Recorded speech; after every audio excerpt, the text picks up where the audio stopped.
Next है objectives of accounting. As an information system, the basic objective of accounting is to provide useful informations to the interested group of users. ठीक है. अब देखो जो users होते हैं दो तरीके के मैंने आपको बताया था. एक एक्सटर्नल यूजर्स होते हैं और एक इंटरनल यूजर्स होते हैं. दो तरीके के यूजर्स होते हैं. तो जो एक्सटर्नल यूजर्स होते हैं और इंटरनल यूजर्स होते हैं, तो मेन क्या होता है, उन्हीं के लिए हम इंफॉर्मेशन तैयार करते हैं ताकि इंटरनल और एक्सटर्नल यूजर्स दोनों उस इंफॉर्मेशन को यूज कर सके. ठीक है. The necessary information particularly in the case of external users is provided in the form of financial statement. अब एक्सटर्नल यूजर्स के लिए जो इंफॉर्मेशन होती है वो कैसे प्रोवाइड की जाती है, फाइनेंशियल स्टेटमेंट की फॉर्म में. जिस फाइनेंशियल स्टेटमेंट की फॉर्म में कौन कौन से अकाउंट्स होते हैं, profit and loss account, balance sheet. ठीक है. तो ये होती हैं. तो इस फॉर्म में हम एक्सटर्नल यूजर्स को फाइनेंशियल रिपोर्ट्स प्रिपेयर करके देते हैं, फाइनेंशियल स्टेटमेंट, ताकि एक्सटर्नल यूजर्स अच्छे से उस रिपोर्ट को यूज कर सके, पता कर सके कंपनी के बारे में कि कंपनी की पोजीशन क्या है. Besides these, management is provide the additional information from time to time from the accounting record of business. Management भी टाइम टू टाइम क्या करती है, इंफॉर्मेशन प्रोवाइड करती है. ठीक है, बिजनेस से related. Thus the primary objective of accounting includes following. अब हम इसके ऑब्जेक्ट्स पढ़ेंगे कि मेन अकाउंटिंग के प्राइमरी ऑब्जेक्ट्स क्या क्या हैं. ओके. फर्स्ट ऑब्जेक्टिव क्या है, मेंटेनेंस. क्या है, yes. First objective maintenance of record of business transaction. यानी बिजनेस में जो भी ट्रांजेक्शन्स हुई हैं, ठीक है, उनका क्या करना, सिस्टमेटिक रिकॉर्ड रखना. क्या रखना, सिस्टमेटिक रिकॉर्ड रखना. किसका, ओनली फाइनेंशियल ट्रांजेक्शन का. किसका, अब कहां पर रखना है ये रिकॉर्ड, बुक ऑफ अकाउंट्स में. कहां पर, बुक ऑफ अकाउंट में. यानी जो भी आपने बुक्स बना रखी होगी रिकॉर्ड की, वहां पर किस चीज का रिकॉर्ड रखा जाता है, जिनको हम मनी में मेजर कर सकते हैं. ठीक है, जैसे परचेज का, सेल्स का, रिसेप्ट क्या हुई है, पेमेंट क्या हुई है, that takes place in the business every day. हर दिन आपको इनका रिकॉर्ड रखना है. Hence a proper and complete recording of all business transaction are kept regularly. Okay. तो बिजनेस से रिलेटेड जो भी ट्रांजेक्शन होती है उनको रेगुलरली उनको क्या करता जाता है, कैप्ट करा जाता है. The recorded information enable verifiable. और ये जो भी आपने इंफॉर्मेशन कलेक्ट किए हैं, रिकॉर्ड किए हैं, वो वेरीफिएबल होनी चाहिए. अगर हम उन्हें किसी टाइम पे दोबारा से रीचेक करना चाहें कि कौन सी इंफॉर्मेशन का सोर्स क्या है, तो हम उसे वेरीफाई कर सकें. क्या कर सकें, ये मेन सोर्स हो गया. नेक्स्ट आपका calculating of profit and loss. Okay.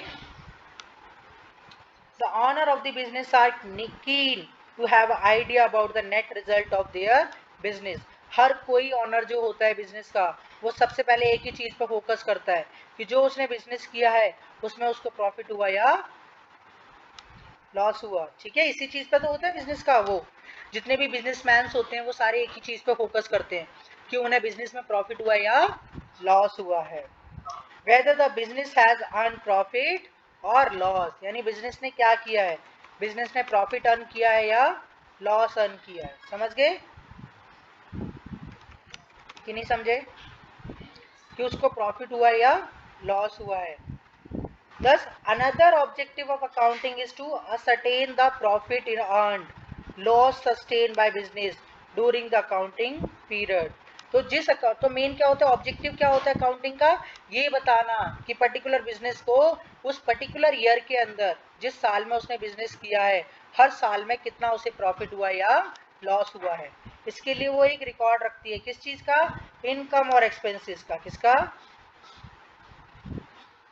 हाँ. ठीक है, जो भी बिजनेस से रिलेटेड प्रॉफिट या लॉस होता है उस पीरियड के अंदर उसमें, तो वो उसके लिए प्रॉफिट को रिप्रेजेंट करती है रिवेन्यू से. प्रॉफिट मीन्स रिवेन्यू और रिवेन्यू मीन्स इनकम.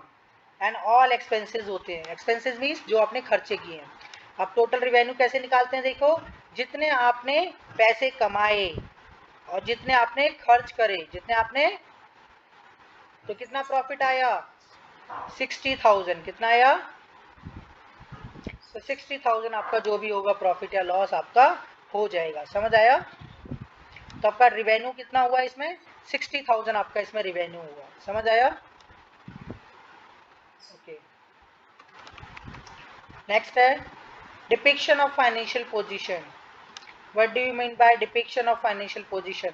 यानी फाइनेंशियल पोजीशंस को देखना कि वो नीचे तो नहीं जा रही है। Accounting also aim to ascertain the financial position of business, यानी इस चीज़ का ध्यान रखना कि बिजनेस की फाइनेंशियल पोजीशन कैसी है। और फाइनेंशियल पोजीशन के लिए कौन सा अकाउंट बनाया जाता है? Balance sheet. क्या बनाई जाती है? और बैलेंस शीट के अंदर क्या देखा जाता है? एसेट्स और लायबिलिटी। कभी भी फाइनेंशियल पोजीशन देखनी हो आपको बिजनेस की तो सिर्फ आप उसकी बैलेंस शीट देखिए। क्या देखिए? बैलेंस शीट से आपको पता चल जाएगा कि वो फर्म अच्छी है या बुरी है। समझ गए? And claim against the such resources यानी liability facilitates the preparation of the statement known as the balance sheet. समझ गए? तो बैलेंस शीट देखनी होती है। बैलेंस शीट के अंदर दो चीजें होती हैं, एक होती है एसेट्स और दूसरी क्या होती है? लायबिलिटी। ठीक है? फोर्थ मेन इसका ऑब्जेक्टिव है providing accounting information to its users. अब यूजर्स तो आपको पता है दो तरीके के होते हैं। कौन कौन से users? Internal users and external users. Internal user कौन होता है? मेनली मैनेजमेंट होता है पूरा। क्या होता है? हाँ, जिसको इंफॉर्मेशन की नीड होती है। किस लिए?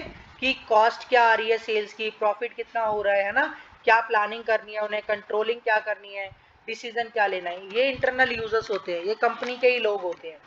जबकि एक्सटर्नल यूजर कंपनी के बाहर के लोग होते हैं। ठीक है? जैसे टैक्स अथॉरिटी होगी, है ना, मैंने आपको बताया था। सेबी हो गई आपकी, अगर किसी कंपनी को रजिस्टर्ड करना है तो उस कंपनी से रजिस्टर्ड लेने वाली का एजेंसी होगी, है ना, ये सब वगैरह। तो उसके लिए हम बैलेंस शीट बनाते हैं, प्रॉफिट एंड लॉस अकाउंट बनाते हैं। प्रॉफिट एंड लॉस अकाउंट से पता चलता है प्रॉफिट हो रहा है या लॉस हो रहा है। बैलेंस शीट से पता चलता है कि कंपनी के ऊपर कितनी कर्जा है और कितनी उसके पास पैसा है, संपत्ति कितनी है। ठीक है? एसेट्स कितनी है। ओके, तो एक्सटर्नल यूजर्स क्या होते हैं? तो एक्सटर्नल यूजर्स का क्या इंटरेस्टेड होता है? देखो एक्सटर्नल यूजर्स यहाँ लिखा है, the external users are interested. किस लिए?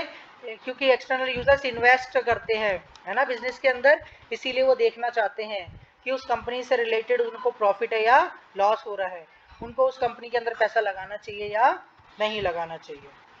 Union and employees group of information on stability, profitability and distribution of wealth with in the business. तो बिजनेस के अंदर जो ग्रुप्स होते हैं, जैसे यूनियन हो गई, कोई एम्प्लॉयज हो गई, उससे रिलेटेड वो बिजनेस की बिजनेस की जो इंफॉर्मेशन होती है उसको यूज करते हैं ताकि उन्हें ये पता चल सके कि बिजनेस को प्रॉफिट हुआ है या लॉस हुआ है। कहीं बिजनेस उनसे कोई प्रॉफिट छुपा तो नहीं रहा है ताकि उन्हें कम प्रॉफिट डिस्ट्रीब्यूट करना पड़े, है ना। ये होता है। नेक्स्ट है आपका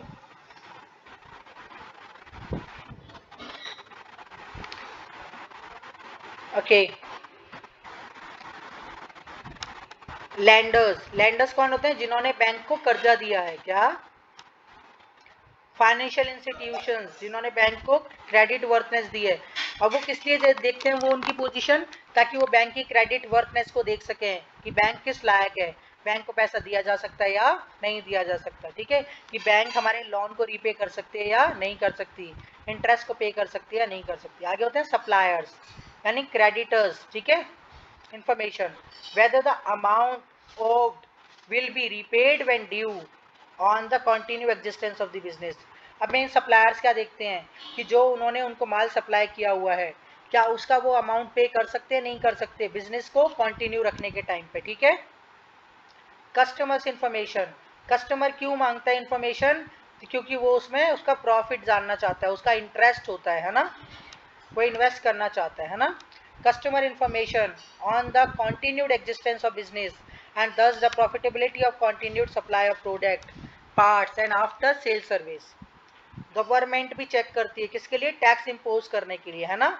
अलोकेशन ऑफ रिसोर्सेज, क्योंकि गवर्नमेंट इसलिए भी पॉलिसी देखती है इंफॉर्मेशन कंपनीज की, क्योंकि गवर्नमेंट को ये देखना होता है कि उसे अपने रिसोर्सेज किस तरीके से किन लोगों के ऊपर खर्च करने चाहिए, पैसा उन्हें कहाँ इन्वेस्ट करना चाहिए। ठीक है?